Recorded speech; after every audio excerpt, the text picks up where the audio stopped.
আলাইকুম, welcome to my YouTube channel let's enjoy life in অস্ট্রেলিয়াতে। আমি লামিহা। আশা করি আপনারা সবাই অনেক ভালো আছেন। আজকে হঠাৎ চিকেন পোলাও খেতে ইচ্ছা করছে, তো ভাবলাম রান্না যখন করবই তো আপনাদের সাথে শেয়ার করি। সো চিকেন পোলাও তৈরি করতে যা যা ইনগ্রিডিয়েন্টস লাগবে আমি এক এক করে আপনাদের দেখিয়ে নিচ্ছি। এখানে আমি একটা চিকেন নিয়েছি কারি পিস করে, 3টা পেঁয়াজ কুচি করে কেটে নিয়েছি,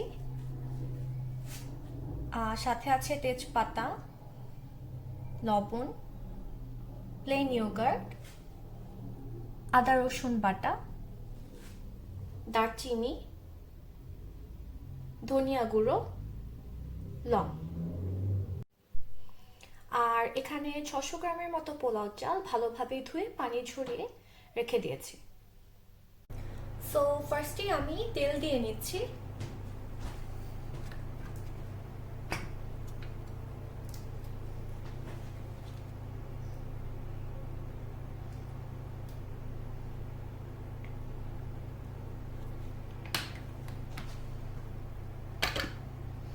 আর এখানে আমি আগে থেকেই তেল দিয়ে রেখেছি, এখানে আমি পেঁয়াজ বেরেস্তা করব।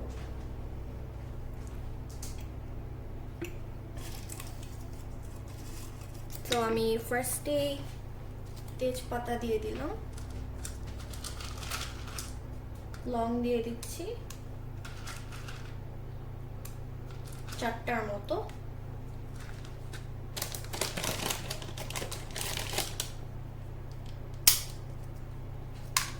দারচিনি দিয়ে দিলাম। এখন আমি পেঁয়াজ দিয়ে দিচ্ছি, বেরেস্তার জন্য আগে দিয়ে দিচ্ছি।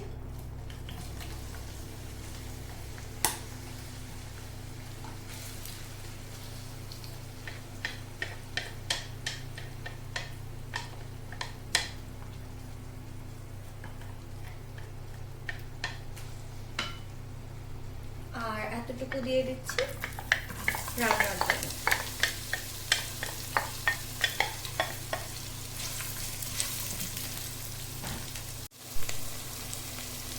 পেঁয়াজটা এখানে হতে থাকুক এবং বেরেস্তাটাও রেডি হতে থাকুক। এই ফাঁকে আমি চিকেনটা একটু ম্যারিনেট করে নিব, খুব বেশিক্ষণ রাখতে হবে না। চিকেনে ম্যারিনেটের জন্য দিয়ে নিচ্ছি 1 চা চামচের মতো ধনিয়া গুঁড়ো। এখন দিয়ে দিচ্ছি একটু সল্ট। সল্টটা আবার পরে দিব, তো এই জন্য এখন আর কি অল্প করেই দিলাম। আর দিয়ে দিচ্ছি 2.5 চামচের মতো প্লেন ইয়োগার্ট। আমি 2 চামচের মতোই দিচ্ছি। তো এখন ভালোভাবে মিক্স করে নিচ্ছি, সবকিছু ভালোভাবে মিক্স করে নিলাম। এখন কিছুক্ষণের জন্য রেখে দিব, পেঁয়াজটা রেডি হতে হতে ততক্ষণ পর্যন্ত চিকেনটা ম্যারিনেট করা থাকবে। পেঁয়াজ বেরেস্তা অলমোস্ট হয়ে গেছে, সো আমি উঠিয়ে নিচ্ছি।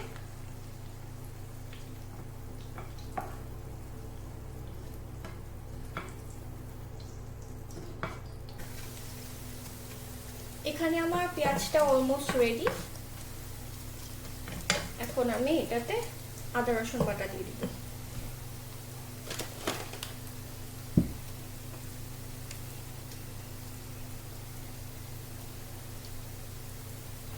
দু চা চামচের মতো আদা রসুন বাটা দিয়ে দিচ্ছি।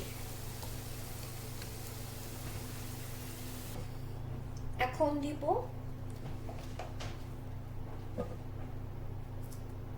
2 চা চামচের মতো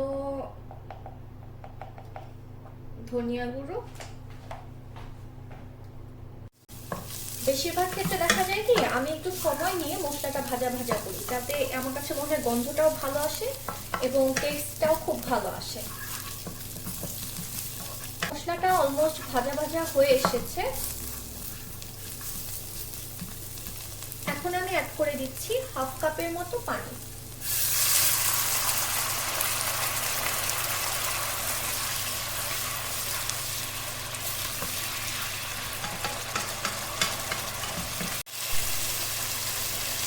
মশলাটা পোলাওটা ভাজা ভাজা হয়ে তেল অলমোস্ট উপরে উঠে এসেছে।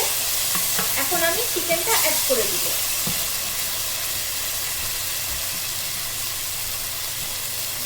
ম্যারিনেট করে রাখা চিকেনটা আমি দিয়ে দিচ্ছি।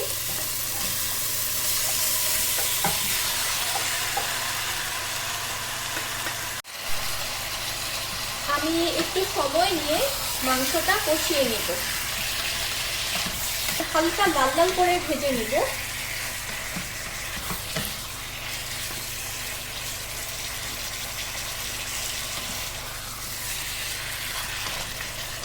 চিকেন পোলাওটা আমি সবসময় ট্রাই করি যে খুবই অল্প ইনগ্রেডিয়েন্ট দিয়ে করার।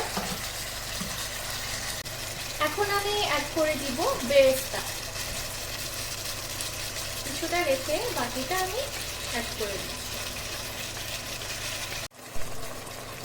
তো বেরেস্তা আমি দিয়ে দিয়েছি। এখন ভালোভাবে মিক্স করে নিয়ে আমি আরেকটু ওয়েট করছি। চিকেনটা আরেকটু ভাজা ভাজা হয়ে আসলে এরপর আমি একটু পানি অ্যাড করব।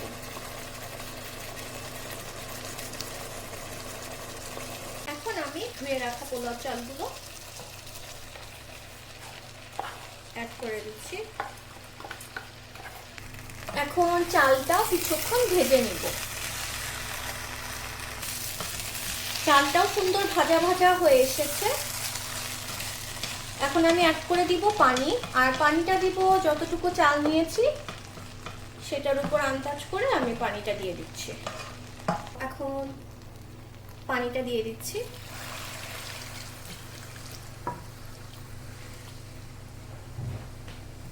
দুটো কাঁচামরিচ দিয়ে দিচ্ছি এবং পরিমাণ মতো লবণ দিয়ে নিয়েছি। এখন হালকা করে একটু নেড়ে দিলাম।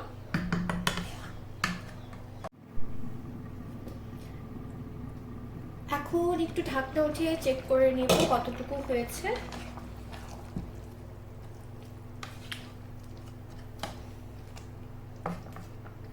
একটু ভালোভাবে নেড়ে নিলাম, সাথে আমি লবণটা একটু চেক করে নিব।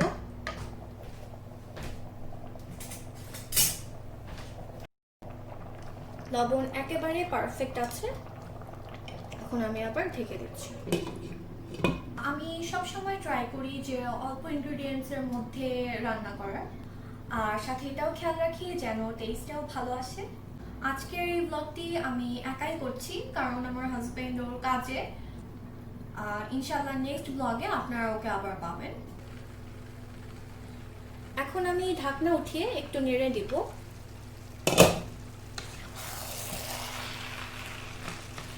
যেন নিচে লেগে না যায়।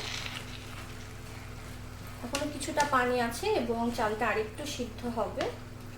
অ্যাড করছি 2 ফোঁটার মতো কেওড়া জল। এখন ঢাকনা উঠিয়ে দেখে নিচ্ছি কি অবস্থা।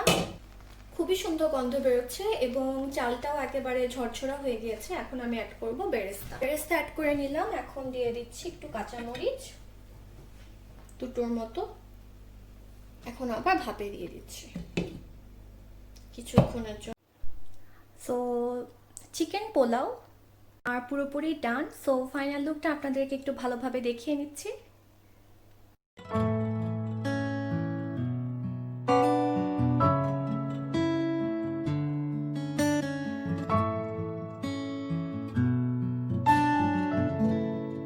আজকের এই রেসিপিটি আপনাদের ভালো লেগে থাকলে আপনারা অবশ্যই বাসায় একবার হলেও ট্রাই করে দেখবেন। আশা করি আপনাদের ভালো লাগবে।